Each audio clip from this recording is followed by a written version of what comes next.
അതായത് ഒരു ദിവസം കോട്ടക്കൽ ബസ് സ്റ്റാൻഡിൽ അങ്ങനെ ബസ് കാത്ത് നിൽക്കുമ്പോ ഒരു തോന്നല്, ഒന്ന് ഫോൺ ചെയ്യണം. ആ അങ്ങനെ ഞാൻ ഫോൺ ചെയ്യാൻ വേണ്ടി അവിടെ ഇങ്ങനെ കാത്തിരിക്കുകയാണ്. ഞങ്ങൾ എല്ലാവരും ഇങ്ങനെ ഇരിക്കുമ്പോണ്ട് ഒരു കാക്ക പാഞ്ഞിങ്ങട്ട് വന്ന് പോക്കറ്റിൽ നിന്ന് ഒരു കടലാസന്റെ എടുത്തിട്ട് ബൂത്തുകാരന്റെ നേർക്ക് ഇങ്ങനെയാണ് നീട്ടിയിട്ട് പറഞ്ഞു, ഖത്തർക്ക് തിരിച്ചാട്ടിക്ക.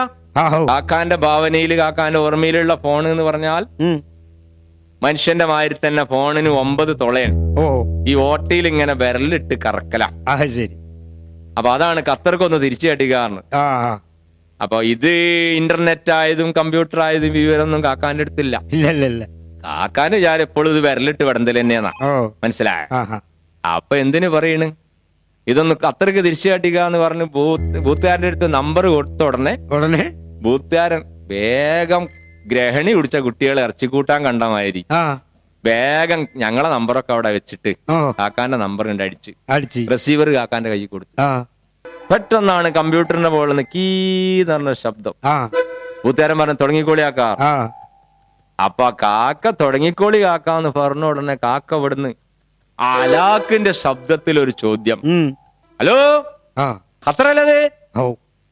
ഇത് ഖത്തറല്ലേ? ഇത് ഞാനാണ്, കോട്ടക്കന്ന് കോമാണ്. കോമണ് ചങ്ങട്ടി കൊണ്ട് പാർക്കണ കോമോ, അനക്ക് വിടിയാടില്ല എന്നെ. അവിടെ ഫോൺ എടുത്തുകണ ആരാ അറിയോ? അറബിയാണ്. അറബിക്ക് എന്ത് ചങ്കട്ടിക്കൊണ്ട്, എന്ത് കോട്ടക്കൽ, എന്ത് കോമോ. അറബി അവിടെ നിങ്ങളുടെ യോഷ് കോമോ കോമോ. ഞാൻ തന്നെ കോമാണ്, കോട്ടക്കുള്ള കോമോ. നിങ്ങളവിടെ വേലക്കാരല്ല അത്തൻകുട്ടി അവന്റെ വാപ്പാ.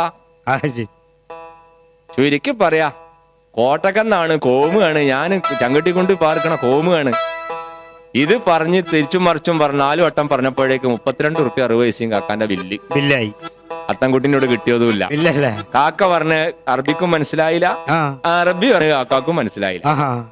രണ്ടാളും പട്ടിക്ക് പൊളിക്കാത്ത തേങ്ങ കട്ടിയായി ഫോണുകൊണ്ട് ഇങ്ങോട്ട് ഇടങ്ങാറായി. കാക്ക ഫോണ് ദേഷ്യം പിടിച്ചവിടെ വെച്ച